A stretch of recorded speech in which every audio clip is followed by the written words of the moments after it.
Sa isang industriya na puno na ng mga bituin, ang pagtahak sa international scene ay nangangailangan ng higit pa sa talento at pagiging popular.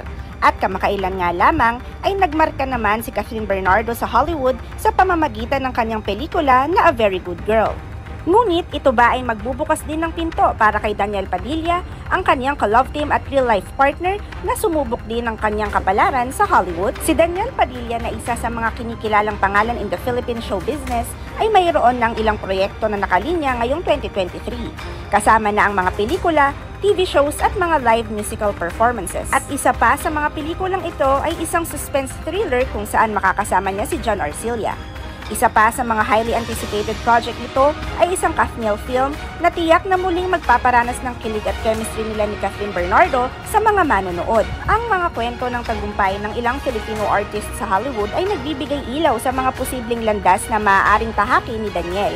Gaya na lang nila Shay Mitchell, Vanessa Hudgens at Rob Schneider na iilang halimbawa ng mga artists na may Filipino blood na nagmarka na sa international scene. Idagdag na din natin si Jacob Batalon na kilala bilang si Ned Leeds sa Spider-Man Homecoming. Si Iza Calzado ay isa pang halimbawa ng isang local artist na nag-transition na rin sa Hollywood sa pamamagitan ng pag-participate niya sa isang Amerikanong horror film remake. At sa pag-usbong ng usapin tungkol sa posibleng pagpasok ni Daniel Padilla sa Hollywood at ang combination ng kanyang karera with the recent success of Kathryn ay nakabuo ito ng pag-asa at excitement para sa marami. Ito'y dahil ang Kathniel tandem, mapa-individual o magkasama, ay mayroong malaking potential sa Hollywood. Ang kanilang chemistry, kasama na ang lumalaking pagtanggap at pagkilala sa Filipino talent sa global stage, ay nagdadala ng malaking positive chances para sa kanila. Sa kasalukuyan, ang tuloy-tuloy na pagpasok ng mga Filipino talents papunta sa Hollywood ay nagpapakita ng pagbabago.